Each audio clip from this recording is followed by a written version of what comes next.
તો નમસ્કાર મિત્રો, સ્વાગત છે અત્યારના તાજા અને નવા હવામાન સમાચારોની અંદર। મિત્રો વાત કરીશું કે હવે આગામી દિવસોની અંદર ગુજરાતનું વાતાવરણ કેવું જોવા મળવાનું છે, કારણ કે બંગાળની ખાડીની અંદર એક સિસ્ટમ પણ રચાઈ છે અને આ સિસ્ટમનો ટ્રેક કઈ બાજુ છે અને કયા વિભાગોની અંદર અને આ સિસ્ટમની અસર કયા વિસ્તારોમાં જોવા મળશે તેના ઉપર પણ એક નજર કરીશું। તો વિડીયોને જરૂરથી અંત સુધી જોતા રહેજો અને ચેનલમાં નવા હોય તો ખાસ કરીને વિડીયોને લાઇક કરી ચેનલને પણ સબસ્ક્રાઇબ કરી દેજો। મિત્રો વધુમાં જાણીએ તો આગામી 24 થી લઈને 48 કલાકમાં રાજ્યમાં ઠંડી કહેર મચાવી શકે છે। ઉત્તર ભારતના અનેક રાજ્યોમાં હાલ કડકડતી ઠંડી પણ પડી રહી છે, જેના કારણે મિત્રો માનવામાં આવી રહ્યું છે કે રાજ્યમાં ઠંડી વધી શકે છે। જો કે વાવાઝોડાના અસરના કારણે ઠંડીમાંથી રાહત મળવાની શક્યતાઓ છે। હાલ વહેલી સવારે અને મોડી રાત્રિ દરમિયાન ઠંડીનો ચમકારો જોવા મળી રહ્યો છે, ત્યારે હજુ પણ આવી જ ઠંડી આગામી કેટલા દિવસ યથાવત રહેશે તેના લઈને હવામાન વિભાગે પણ આગાહી કરી છે। હાલ ઠંડીમાંથી રાહત મળે તેવી શક્યતાઓ ઓછી દેખાઈ રહી છે। જો કે આગામી દિવસોની અંદર હજુ પણ કડકડતી ઠંડી જોવા મળવાની છે। વધુમાં જાણીએ તો મિત્રો બંગાળની ખાડી હાલ મિત્રો સક્રિય જોવા મળી રહી છે, એક મજબૂત સિસ્ટમ પણ બની ગઈ છે અને હવે આ સિસ્ટમ થોડા જ સમયમાં વાવાઝોડું બની જશે અને પછી વાવાઝોડું દેશના અનેક રાજ્યોમાં મચાવી શકે છે ભીષણ કહેર।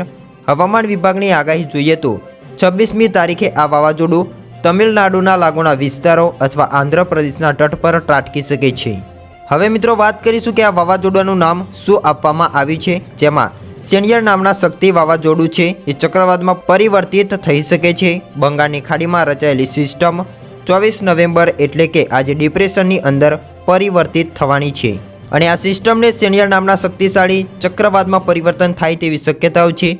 ભારે વરસાદ, ભારે પવન અને તોફાની સમુદ્ર આંદામાન અને નિકોબાર ટાપુઓમાં પરિસ્થિતિને વધુ ખરાબ કરી શકે છે। જ્યારે આંધ્રપ્રદેશના જિલ્લાઓ છે, આ જિલ્લાઓની અંદર 27 થી લઈને 30 નવેમ્બરના રોજ સંભવિત લેન્ડફોન માટે હાઈ એલર્ટ પર રાખવામાં આવ્યા છે। જો વાવાઝોડું રચાય છે તો તે 26 નવેમ્બરે લેન્ડફોલ કરી શકે છે।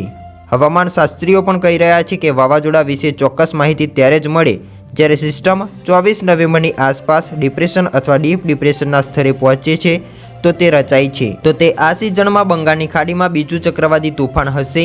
હવામાન વિભાગના જણાવ્યા પ્રમાણે દક્ષિણ પૂર્વ બંગાળની ખાડી પર એક દબાણનો વિસ્તાર બનવાની પણ શક્યતાઓ છે। 24 નવેમ્બર સુધી ડિપ્રેશનની અંદર બનવાની શક્યતાઓ છે, એટલે કે આજે ડિપ્રેશન બની શકે છે અને તીવ્ર ચક્રવાતી મોન્થા ત્રાટક્યું હતું। આંદામાન સમુદ્ર અને ઉત્તર બંગાળની ખાડીમાં બનતા તોફાનો ઘણીવાર ઓડિશા અને પશ્ચિમ બંગાળ તરફ આગળ વધે છે।